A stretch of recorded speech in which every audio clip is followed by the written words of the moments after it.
Hello and welcome to Is Climate Change Your Concern? A podcast where we discuss approaches to climate action and explore practical actions that benefit both our well-being and the health of our planet. I'm your host Anirudh Nanda, and join me each week as we embark on this journey to turn concern into action.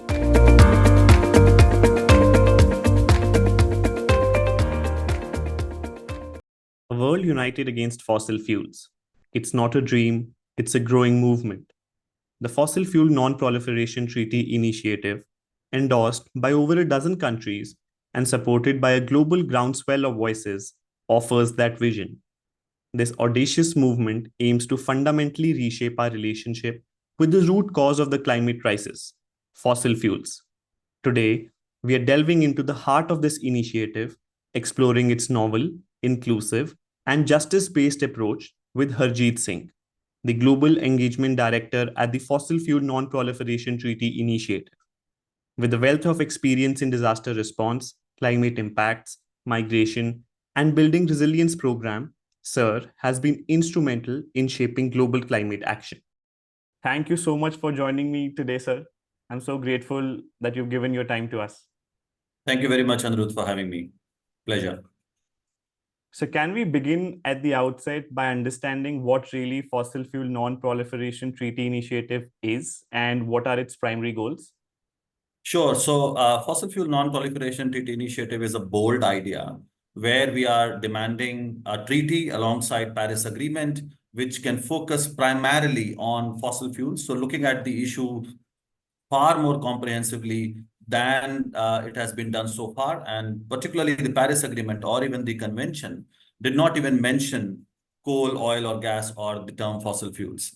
It's only recently at COP28 we had a discussion, but we know that it's not going to serve the purpose. So this particular initiative is demanding that treaty, which should focus on just transition. That's one of the key pillars, alongside creating measures and systems so that we can stop all exploration and expansion immediately and start working towards equitable phase out of fossil fuels. And for all these aspects, we will need international cooperation and support. So the Fossil Fuel Non-Proliferation Treaty Initiative is a campaign, which is a ground-up campaign, demanding that just transition needs to happen at the earliest, and particularly with international cooperation and support. That is going to be absolutely fundamental to make that happen. So could you theorize a bit of your approach and explain the theory of change behind this entire momentum? So what we have seen so far, and the way we started this campaign, we were very clear that we will not be able to get a new treaty unless we have a groundswell of momentum and support. And that's why it was important to mobilize communities and different constituencies such as faith, health, youth. We have had support from scientists and academicians, even Nobel laureates. So mobilizing that support ground up, and then engaging with the diplomatic community, politicians, and governments to start looking at this idea so that we can fill the void that exists in the global architecture. So on one hand, we are mobilizing and equipping the civil society and climate justice movements.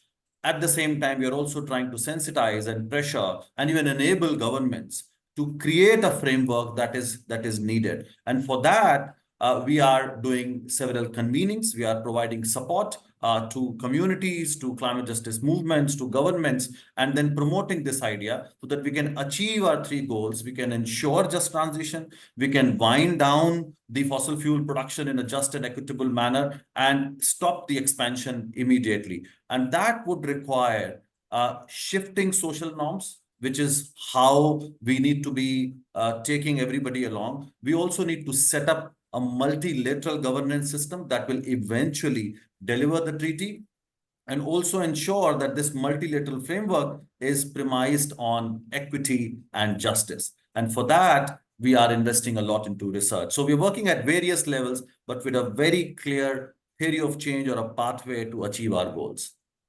So clearly your theory of change is gaining traction. Every month we see some of the other counties supports it. Increasingly, nations are coming in support of the treaty initiative.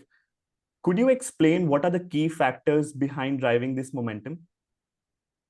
So the reason fossil fuel treaty campaign is gaining a lot of momentum is because people have understood that it is not only urgent to act on the issue of fossil fuels and make sure that we phase fossil fuels, coal, oil, or gas in a just and equitable manner, but the important aspect is now that people are recognizing that there is a huge gap in the global policy architecture.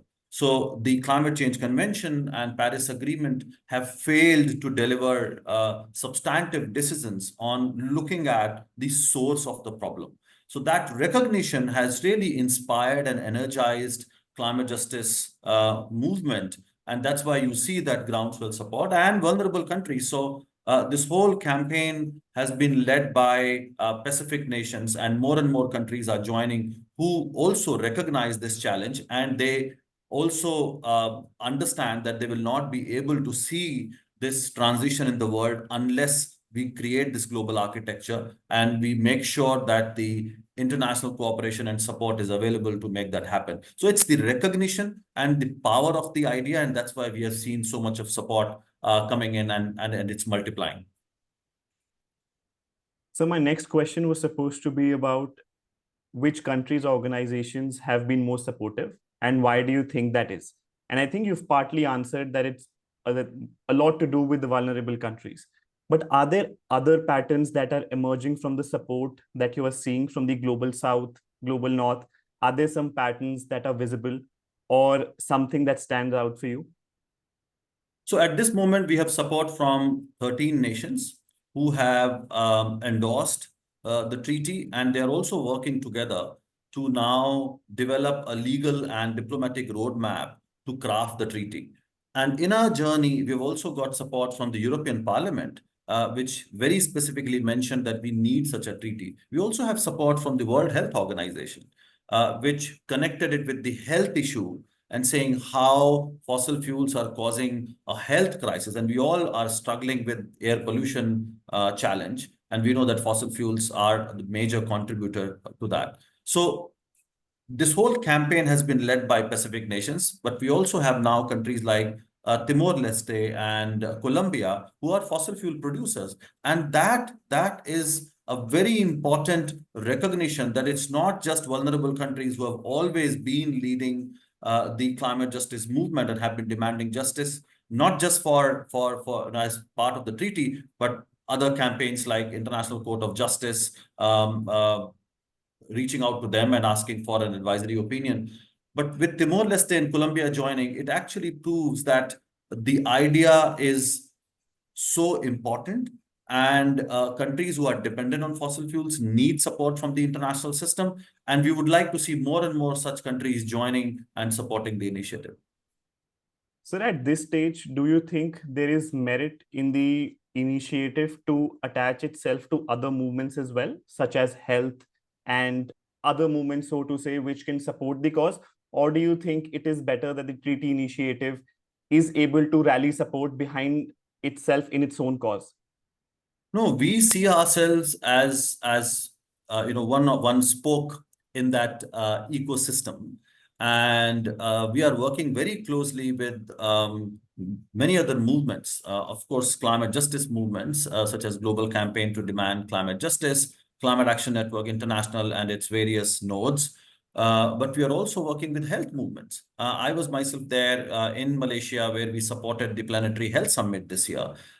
We are also working with many of our health partners like Global Climate and Health Alliance, Healthcare Without Harm, to make sure that the health community is engaged. And last year, we worked with them shoulder to shoulder to demand action and connecting messages around health and fossil fuels. Similarly, faith community has provided so much of momentum to this campaign, and their role has been so significant in connecting with people. Because when we talk about a campaign like this, which is doing a lot of mobilization and taking people along, health and faith issues are something which people can connect with. And there were a lot of trust in health professionals and similarly in faith leaders. We are also now doing a lot of work with the feminist and peace groups, looking at how this idea of just transition as part of the treaty is also going to promote peace. And we also put the feminist demands at the core. Youth have played a very important role, and we have been working with youth. And there are also large organizations like Greenpeace and WWF and ActionAid and others who also support it. So we absolutely work very closely with climate justice movements and others because the issues that we are working on are so interconnected. You cannot achieve one victory without looking at the issue in totality. And what we are facing at this moment, and is a systemic crisis. It's not that if we remove fossil fuels from our system, it's going to be perfect. We know that the financial sector reforms are absolutely fundamental to any change that we would like to see in the world. The way our economies are constructed, the way our societies are being transformed, you need to change that system. And that's why we need to work closely with many, including businesses. We have a support from 25 banks who have endorsed the treaty, who are part of a global alliance for banking on values. So we are really trying to connect with many of the groups as part of this campaign. From what you're telling, sir, there's a lot of moving parts and there's a lot of stakeholders involved. Is there a particular strategy that you people involve in approaching these organizations, or this movement has swelled to a level wherein these stakeholders are reaching out to you? It's both. So we do actively reach out to organizations. So when we started the campaign, we did reach out to, as I said, Global Climate and Health Alliance and Healthcare Without Harm and some of those faith community. But now many are also approaching us as they see the value that we offer as part of this campaign, and they also connect. You must have seen Just Stop Oil doing a massive campaign with treaty as its core demand. We did not reach out to them. They realize the power of this idea. And there are many youth groups in different parts of the world who are now running this campaign. And they come to us and tell us, we are going to go for a campaign in our own cities, in our own countries, with treaty as the core demand. So it's now happening much more organically and that's why we call ourselves a directed network. We, as a network, and our members and allies are promoting this idea and engaging with this issue. Sir, from a climate justice perspective, I'm assuming there are also potential pitfalls or unintended consequences of a rapid fossil fuel phase out. How does the treaty initiative cater to that? This is exactly the reason I know this treaty is so important, because transition is going to happen. It's inevitable. The world has realized what the direction of travel should be. But the question is it going to be just a transition, or is it going to be a just transition, which has equity and justice at its core? And the dangers of not having a just transition or a treaty that can have that managed transition in an orderly manner is going to have many challenges. We are going to see increased inequality because we are going to see job losses in different sectors. So how are we going to make sure that people who are losing their jobs are included in the transition that we are making? So how to engage them in alternative livelihoods, how to do reskilling. We can't leave them on their own. And if we do that, we will exacerbate existing inequalities. It may also cause social unrest. We have seen how when people are jobless, when they don't have access to opportunities, that is a major driver for any social unrest that we have seen, because the cost is also going to go up. One more reason why we need to engage with governments and with all the stakeholders, and particularly the informal sector labor and organized labor and various parts of the society, and again, the health community and human rights communities. If we don't do that in a planned manner, we will not be able to use this opportunity, which can actually address inequality. We don't want the same set of fossil fuel companies, large companies now becoming supplier of renewable energy. We need to move away from the dominance of these large corporations. We need to make sure that small, medium enterprises are engaged in it. And for that, you need to engage a large set of stakeholders, and that is absolutely important.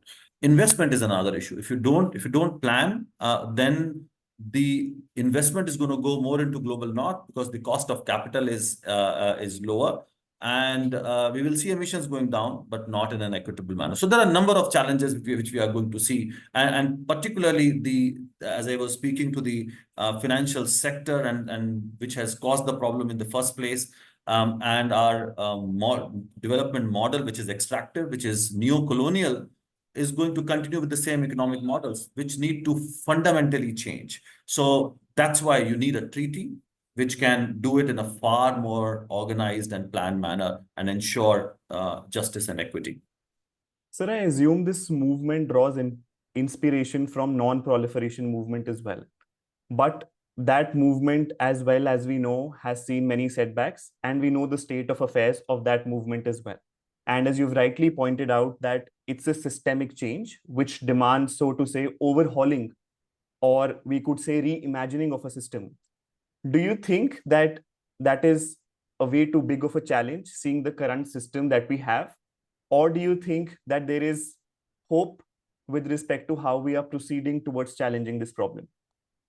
So definitely we have learned from the previous experience, but we also need to recognize, as you said, Anirudh, where the gaps were. And that's why we are taking a leaf out of that experience, but also trying to improvise. Like in this case, we have learned a lot on how the role of cities is important, how you need to engage various constituencies. Alongside, you have to work at the diplomatic level. But the kind of system analysis that we have now, it didn't exist as part of the anti-nuclear campaign. I think that's the difference. And that's why taking everybody along, and not only the ones who were concerned with the proliferation of nuclear arms and weapons, it's very different. And that's why what we have done, we have also worked on values, ideals, and principles, where we are talking about justice, rights, and public good as three values and ideals that we need to put at the core of it. And that's where we start talking about under justice, we say it has to be equitable, it has to be enforceable, it has to be holistic, it has to be, looking at the world which is post-extractive. And then we also talk about various rights, right to life. We talk about workers' rights and social protection, intergenerational rights, right to health, rights of nature, and interdependence, intersectional justice. So you have to really look at it in a far more comprehensive manner. And similarly, we say that it's not just about taking out fossil fuels from the system, but it's also about ensuring energy justice as part of public good. It's also about access to land, because we see that in this transition to renewable energy, communities are losing their land. We see a lot of land grabbing happening in the name of reforestation or renewable energy. We also need to move away from the anti-colonial, we have to adopt anti-colonial principles and move away from the colonial mindset. And we have to address barriers. So we are looking at it far more comprehensively. So again, learning from the previous such regimes, but then fixing the gaps that existed. Sir, if we want to put this theory into practice, do we have a specific role model, so to say, as a city or as a country that has been able to demonstrate the values that you're talking about and is leading the charge? I wouldn't say we have a perfect model, but there are many examples that you can see. So at this moment, we have about 113 cities and subnationals. And the ones that have endorsed the treaty, not that all those cities or subnationals have already abandoned fossil fuels, but they have taken that pledge. And that itself is a big move. And then there are cities like Copenhagen and others who have already focused a lot more on the public transport systems, making sure that they are not dependent on fossil fuels. So there are cities that Colombia is a case in point. Colombia has not come on board just to be another country. The political fight that country has had over the last few years to reach that political consciousness and taking people along, despite having heavy dependence on fossil fuels, they are making this very bold move. And that's why their commitment to the idea of treaty is so intense, the way they are engaged in crafting it. So that commitment shows that it's a country that owns the idea and looks at the power of this initiative. Similarly, Timor-Leste, which has a lot of fossil fuel resources, but says we have this intention to move away from it. So countries that are aligning, and of course, Pacific nations who have always set the bar very high. In fact, we came up with a report on just transition, how those countries who are barely using fossil fuels as part of the overall consumption, but they also want to become green, and they are putting forth ideas on how we can achieve just transition if we get support from the international system. So those vulnerable countries who are not even responsible for the crisis are making such bold commitments. So this characterization makes me think, if there are specific regions or countries that you see as crucial for the success of the treaty initiative, either as early adopters or, so to say, as influential stakeholders. So the way it has evolved, it has been led by vulnerable nations from the Pacific. But with countries like Timor-Leste and Colombia joining, it also adds more power to the idea. And what we need is countries from all the continents. And we need more producer countries, and we also need more consumer countries, like India, countries like Pakistan, which are dependent on it and either producing it for their own consumption or exporting. I think that will make sure that we are able to look at this treaty in a far more comprehensive manner. What vulnerable countries bring is the urgency part. The demands that producer countries would bring is what will happen to the loss of the revenues and how we need to look at economic diversification. We also need consumer countries who will talk about the need for sustained energy access to communities who are facing energy poverty. And if we replace fossil fuels with renewable energy, what will it take? So we need set of all these countries and from all regions. We also want now developed countries to join. Countries like Ireland, countries from the Nordic region, who have shown that intention and who have credibility to support the initiative. So that's how we would like to move, but the leadership must remain with the global South countries.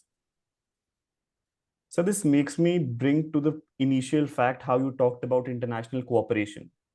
Seeing that there's so many asymmetries with respect to where countries are, and how there is this urgent need to realize that how these countries who are dependent on fossil fuel revenues would require financing, which would again depend on international cooperation so that there can be a just transition. So in this entire matrix, can the treaty initiative also play a role as a harbinger with respect to these two opposite spectrums, or what exactly can this initiative play a role there? This is exactly the role this treaty is going to play. On one hand, we are bringing global South countries together to say how important it is, who have lost trust in the system. The reality is that UNFCCC has not delivered. Emissions have been going up. Rich countries have been evading their responsibility. They have failed on providing climate finance. The whole perspective of looking at these negotiations is how to push developing countries more and how to create new markets for their corporations. So developing countries have this trust deficit now and we need to restore that by saying that you need a new global framework, however challenging it is to get. With rich countries, this is also an opportunity for them to restore trust and also demonstrate leadership and act on the obligations that they have. And that would require this kind of a partnership that we need to ensure. And so as treaty, we are also working a lot on a lot of research in terms of what kind of financial measures that are going to be required to make that happen, what kind of technological measures that are going to be needed, and how we are going to be supporting those economies. So there is a lot that needs to happen to bridge the gap, both in terms of trust, but also real measures that are required to make that transition happen. Thank you so much for these insights, sir.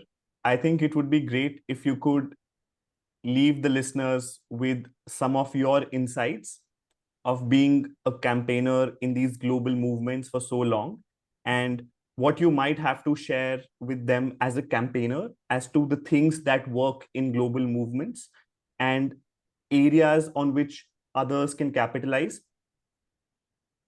So I must say the way we look at campaigning differs from the way it has been practiced in the global north and in the global south.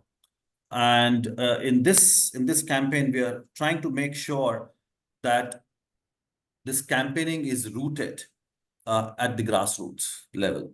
So that's why you see, and we always emphasize on that groundswell, where through our partners and allies, we have been reaching out to more grassroots movements. So be it faith, be it health, young people getting a lot more engaged. So unless and until local communities and people who are facing climate emergency connect with this idea, we will never be able to gain that credibility. And once you do that, once you are able to convince those groups that this is what is needed, you need to start working on coalition building. Of course, that would require you to invest in educational and awareness campaigns. You need to use media as part of your storytelling. You need to use, and now we are living in a world where digital activism has played an important role. So how to run innovative campaigns and using digital tools and social media.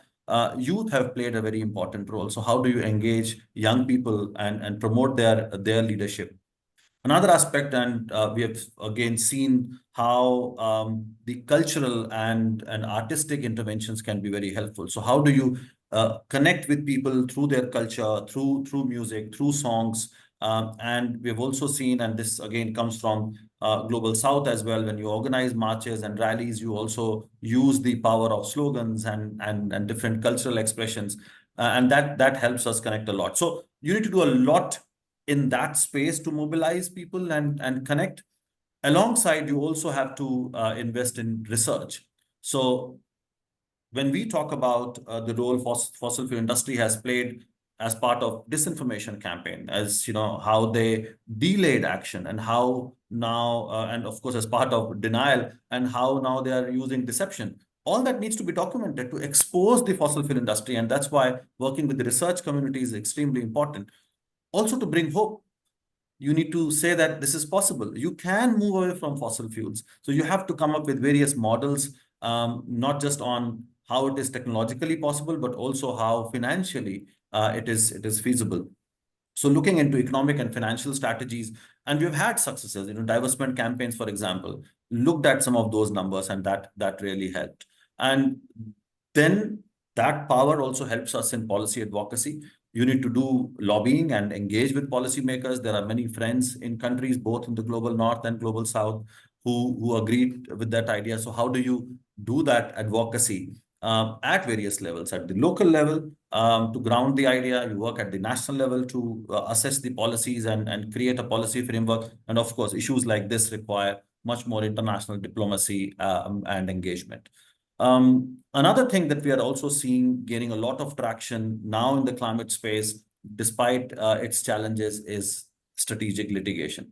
And we have seen that legal action working a lot, particularly in the global north countries. It's a mixed bag. In some cases, we've also got a few setbacks. But overall, we do see this as an important tool in our toolbox.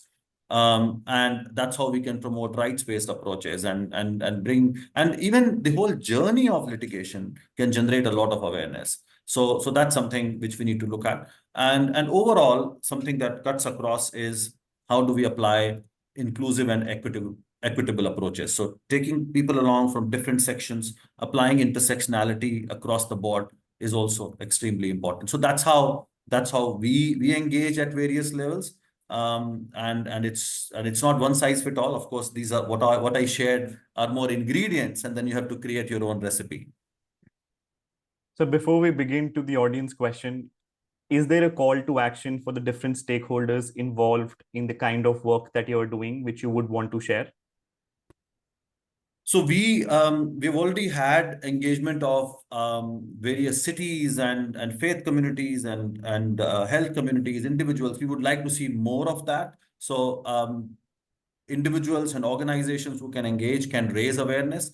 They can educate themselves about why we need to move away from fossil fuels and also share this message and amplify.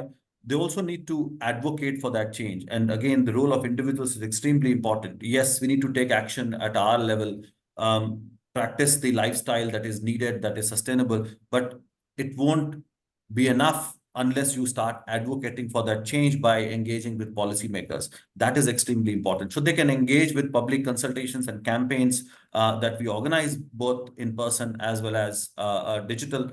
Um, Also, in terms of communities and especially groups that are working with communities can mobilize. They can run local campaigns. We have many partners who have been doing it in their cities, in their neighborhoods, and then building those coalitions, as I also said earlier, is important.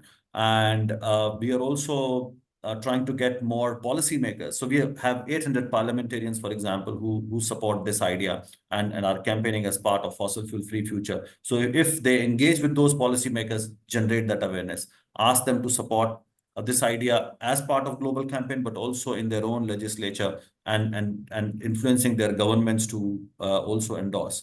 So there are a lot of things that we can do at our own individual and organizational level. Thank you so much for all these insights, sir. I think we can move on to the audience question. Sir Shivani asks, are there certain sectors where fossil fuels will continue to dominate or will be the slowest to phase out, even into the future? For example, what about the chemical sector? Well, that's an important question. And while we all advocate for 100% renewable energy, we know that there are certain sectors that are slowing the pace, and particularly, yes, chemicals. So there are heavy industries, including steel, cement, that require high temperature processes and which are dependent on fossil fuels. And that's where we are also hearing a lot about hydrogen in India and beyond. So, but again, we have to be very conscious that it has to be green hydrogen, which also has its own challenges. And right now, the widespread commercial adoption is still not possible, and we need more technology in terms of generating it, in storage, and also transportation. So there are various challenges. Shipping is going to be also quite intense. There are conversations happening in the aviation sector as well. So the shipping and aviation are also going to face challenges. There are discussions on how they are going to move to LNG, but again, we know that when we talk about fossil fuels, we talk about all three: coal, oil, and gas. So how we are going to see those innovations in the shipping and aviation sector is also something going to be very challenging. Even in agriculture, we see some challenges because the world is heavily dependent on fertilizers. Not many know that these fertilizers also come from fossil fuels. And even those pesticides have a very high carbon footprint. So how do we transform the agriculture sector? And that's where we need to move away from monocropping, intense agriculture to more smallholder farming systems, which not only have a very low carbon footprint, but also they cool the planet because their dependence on these chemical fertilizers is not there. We also see that there are going to be challenges in long distance transport systems because the electric batteries still have such limitations. But I'm sure that those challenges are going to be overcome much faster because we are hearing about hydrogen fuel cells and so on. So we do see some of those sectors facing challenges. But yes, the momentum is there. We see a lot of technological innovations happening, and governments have to show that leadership and work alongside industry to deal with this. Thank you so much for your insights and for your time, sir. I'm highly grateful. Initiative is doing great work, and I can't wait to make it more strides and see people across the platform joining the movement and making the change happen, sir. Thank you so much. Thank you so much. Pleasure.